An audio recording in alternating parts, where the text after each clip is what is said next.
Got this YORK GTS in that we're just going to do some basic upgrades to. This is the first one that we've been able to put on video, so we'll be able to go through and show essentially a run of it in standard condition, so stock standard what it runs like.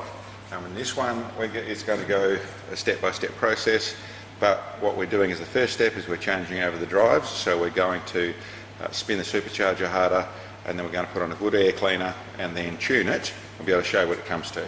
In the long term, this is going to go with an exhaust system and probably a camshaft upgrade as well, but we'll be able to show you the difference between basically a boost upgrade with just pulleys and an air cleaner with a tune in comparison to the standard power run.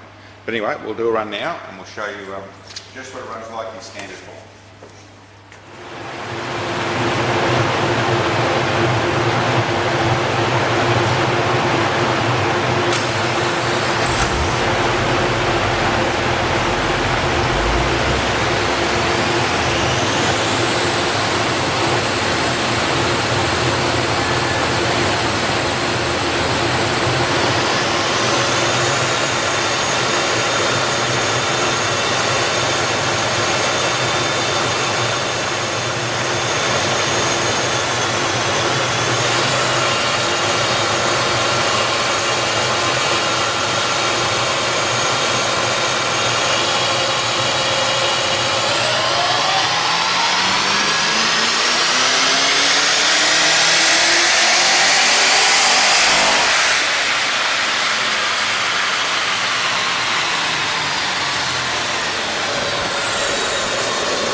Through and done our first stage of modifications to this car.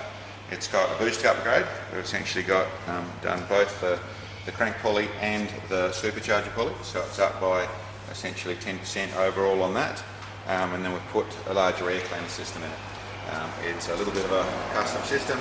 There's probably better ones to come, but that's probably the highest flow that there is that we've got access to at the moment. So anyway, that's all that's been done at this stage, and we've been through and tuning and done a fair bit of tuning with it. So we'll give it a run and show you what this improvement has made over standard.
There's a very good improvement. There's essentially, well, I'll go through the details of it. As you can see, we started at our peak power of the 419. That was in the top end of things. We actually got a very good increase in the mid-range and top end of the mid-range. As you can see in here, we're nearly sort of 80 horsepower that's about 4,500 revs. At sort of 5,000 revs, we're in the 100 horsepower, and that's where our biggest improvement is. If you go over to the boost graph over here, you'll see that's the reason why.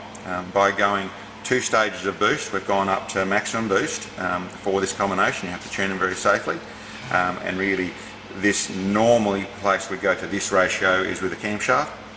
This gentleman wanted to do things without a camshaft, get as much as he could, and he's really planning on an exhaust system, but just wanted to see where we got to start off with. Wants to use it like this for a little bit, trying to keep the quietest exhaust system he can. So at this level, it's running the 13.5, nearly 14 pounds of boost at the end of the run. And you can see that that increase in boost is from right down the bottom. You know, you've got really strong boost right down at 2,000 revs. That's why we've got such an improvement across it. Obviously the air cleaner system helps feed it in the way of getting better airflow. That air cleaner system we have to do a bit of work with to make sure it's going to stay with cold air, but you can see the feed that it's actually giving on that score.